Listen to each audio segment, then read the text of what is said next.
A Farewell to Manzanar by Jeanne Wakatsuki, Houston.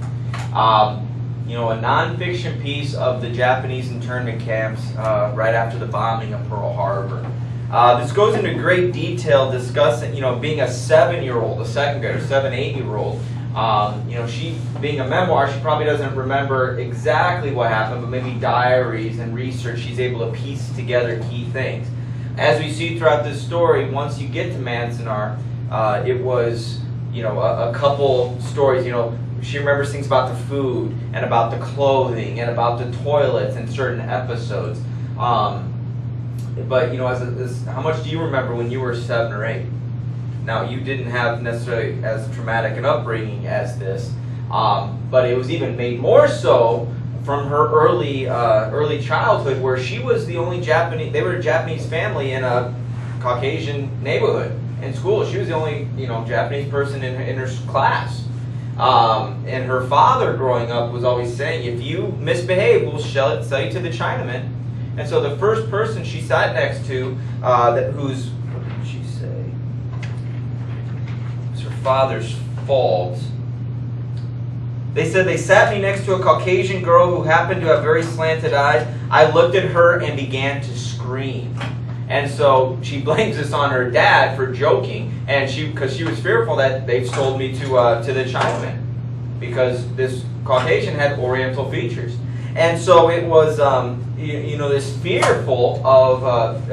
of people like her, because she wasn't used to that. And so, not only are Caucasians fearful of Japanese and Japanese Americans, but she is actually fearful of her own nationality and race, which is kind of a sticky situation to be in, especially when you're pretty much forced from your house to go who knows where, because the shades on the bus were up for most of the trip, and you're completely surrounded by Japanese and Japanese Americans. There's that stat where 110,000 Japanese were rounded up and put in internment camps around the country, and about 2/3 of those, so 65, almost 70,000 of those, were Americans. They didn't do anything wrong. It's just the way that they looked, and they were kind of guilty by association. We discussed leading up to this story the role of Japanese, spies in Hawaii with regards to Pearl Harbor, and so with their location in Los Angeles near one of the naval stations, they felt that it was inevitable that they were going to be moved at some point. They used the Japanese sayings in here. Shikata gonai, it cannot be helped, and shikata ganai, it must be done.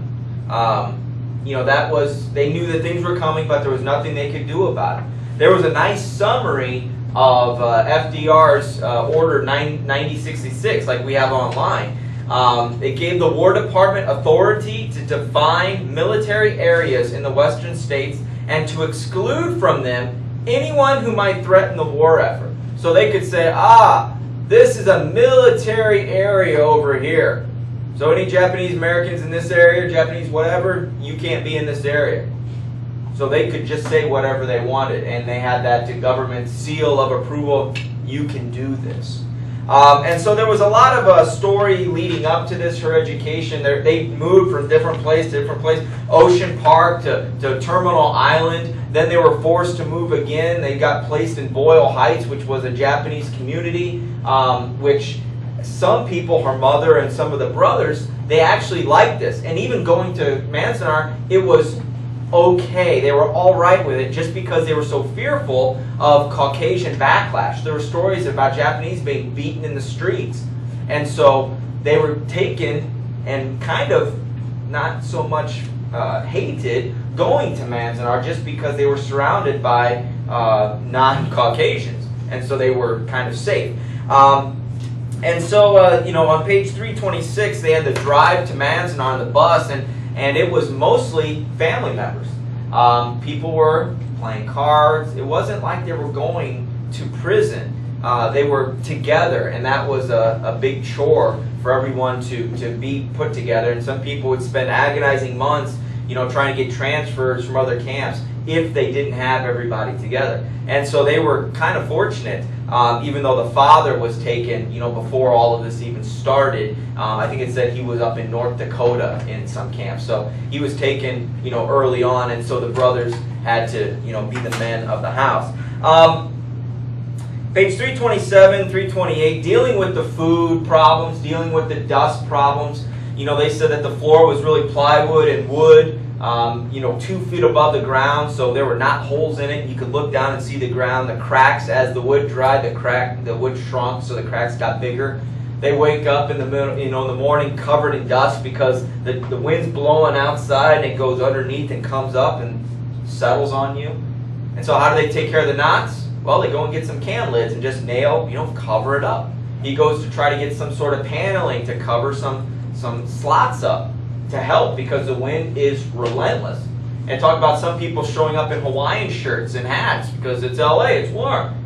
Well, you're moving out by the mountains where the wind comes down and it's pretty cold. And so that transitioned into the World War I surplus that the Army, here's some heavy coats and trousers.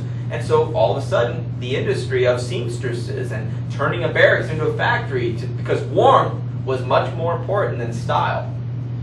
And so it starts to really play out kind of like prison. They weren't fed great. It said Caucasians, servers were thinking that fruit poured over rice would make a good dessert.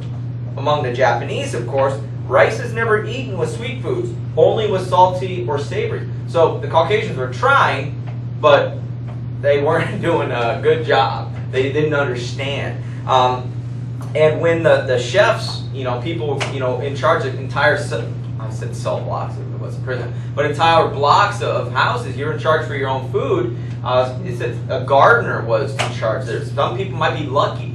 So these people couldn't cook. They couldn't cook. And if you had a professional, you were pretty lucky.